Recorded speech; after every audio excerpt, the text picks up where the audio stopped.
अगर किसी व्यक्ति के अगेंस्ट में कोई भी एफआईआर दर्ज किया गया हो, पास्ट में कोई कंप्लेन दर्ज किया गया हो, तो क्या वह व्यक्ति किसी सरकारी नौकरी के लिए एलिजिबल है, खास करके पुलिस की नौकरी के लिए? माननीय एपेक्स कोर्ट ने, सुप्रीम कोर्ट ने इस सवाल का जवाब दिया है। तो यह वीडियो काफ़ी यूज़फुल होने वाला है उन सभी लाखों करोड़ों युवाओं के लिए जो कि सरकारी नौकरी की तैयारी करते हैं। तो चलिए वीडियो की करते हैं शुरुआत और बिना स्किप किए हुए वीडियो के अंत तक बने। तो चलिए आज हम बात करेंगे सुप्रीम कोर्ट के एक ऐसे ही ऐतिहासिक निर्णय के बारे में। केस का नाम क्या है? Gajula Tirupati versus Telangana state level police recruitment board and others 2026 का ये केस है। इस केस के फैक्ट्स को हम लोग समझ लेते हैं। गजुला तिरुपति का चयन तेलंगाना पुलिस में कांस्टेबल के पद पर हुआ था, लेकिन कैरेक्टर वेरिफिकेशन के दौरान पता चला कि उनके खिलाफ पहले से क्रिमिनल केस दर्ज हुआ था। आरोप क्या था? आरोप था कि उन्होंने एक युवती से शादी का वादा किया, दोनों कई वर्षों तक साथ में रहे, बाद में विवाह नहीं हुआ और उनके खिलाफ आईपीसी की धारा 417, 420, 506 के तहत मामला दर्ज किया गया था उस युवती के द्वारा। बाद में भले ही दोनों पक्षों ने लोक अदालत में समझौता कर लिया और मामला को समाप्त कर दिया गया, लेकिन इस उम्मीदवार ने इस केस को आवेदन पत्र में पूरी ईमानदारी से स्वयं बताया था। फिर समस्या कहाँ हुई?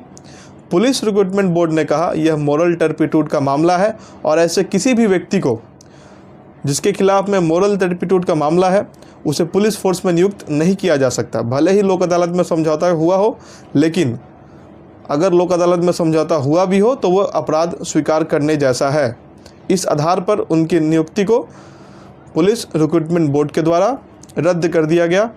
हाईकोर्ट में रिट पिटीशन फाइल करके चैलेंज किया। सिंगल जज बेंच के द्वारा पिटिशनर के फेवर में ऑर्डर आता है, लेकिन स्टेट उसको चैलेंज करती है डिवीज़न बेंच में, और डिवीज़न बेंच में इस पूरे जजमेंट को सेट असाइड कर दिया जाता है, जिसके अगेंस्ट में ऑनरेबल एपेक्स कोर्ट में पिटिशनर ने ये रिट फाइल किया है। एपेक्स कोर्ट में अपीलेंट ने क्या क्या दलीलें दी थी, चलिए हम लोग देख लेते हैं। The appellate made a full and truthful disclosure about his antecedents, यानी कि जो क्राइम का जो बात है वो स्वयं अपने जो फॉर्म है उसमें उन्हें खुद से बताया था।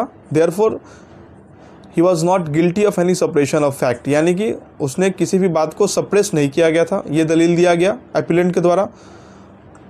और एक दलील दिया गया कि allegation of cheating were not tested by trial, therefore they cannot form the basis of an opinion that the appellant is a person with low moral fabric unsuitable for placement in a discipline force, यानी कि जो cheating का जो allegation है उसे trial के दौरान या फिर ट्रायल करके उसे टेस्ट नहीं किया गया, उसे वेरीफाई नहीं किया गया, क्योंकि ये मैटर बीच में ही लोक अदालत में सेटल हो गया, तो इस केस का ट्रायल नहीं हो पाया।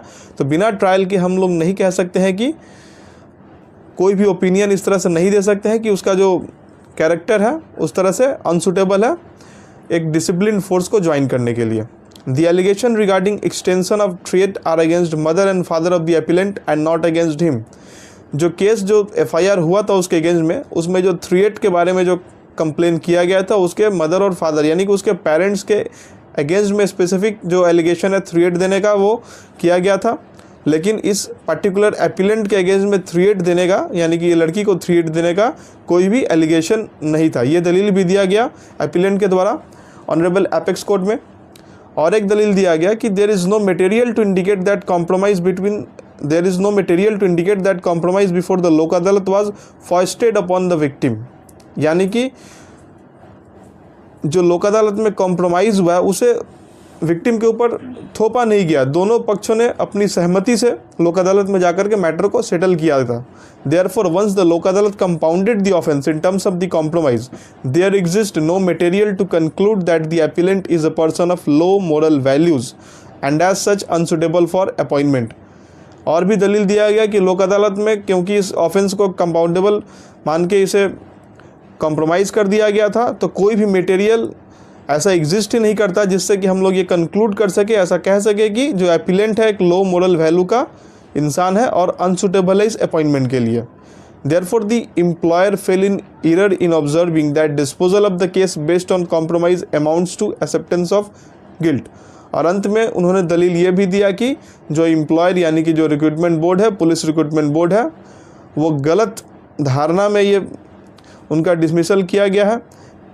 क्या कहा था उसमें कि कॉम्प्रोमाइज़ जो है amounts to acceptance of guilt, यानी कि कॉम्प्रोमाइज़ होने के बाद पिटिशनर ने खुद ही उसे एक्सेप्ट किया ऐसा कोई बात नहीं था, क्योंकि वो मैटर लोक अदालत में दोनों पक्षों के सहमति से सेटल हुआ था।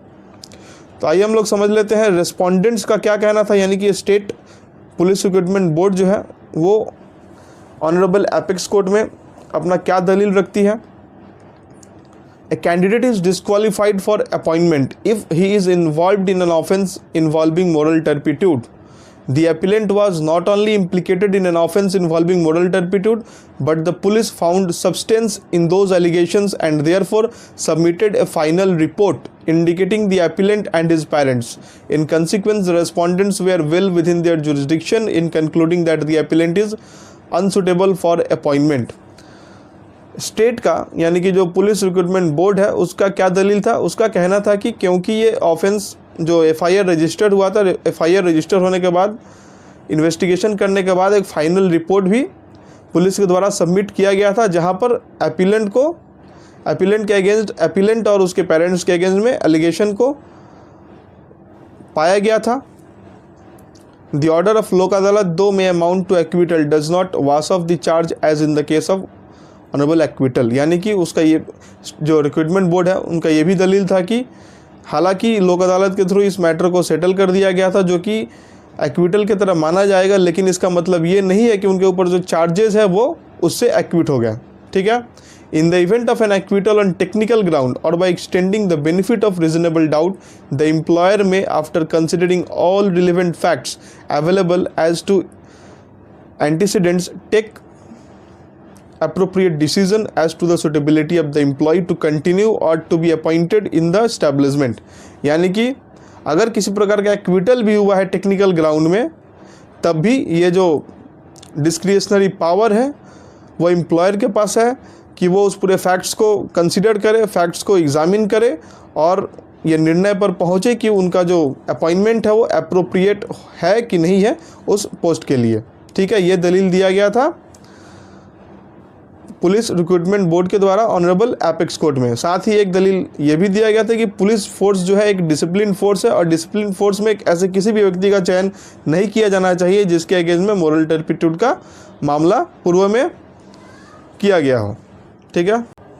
दोनों पक्षों को सुनने के बाद ऑनरेबल एपेक्स कोर्ट ने क्या कहा इस केस में, प्री मैरिटल रिलेशनशिप अपराध नहीं है। यानी कि सुप्रीम कोर्ट ने कहा आज के सामाजिक परिवेश में अगर दो एडल्ट्स का आपसी सहमति से संबंध रखना अपने आप में खराब चरित्र यानी कि बैड कैरेक्टर नहीं माना जाना चाहिए।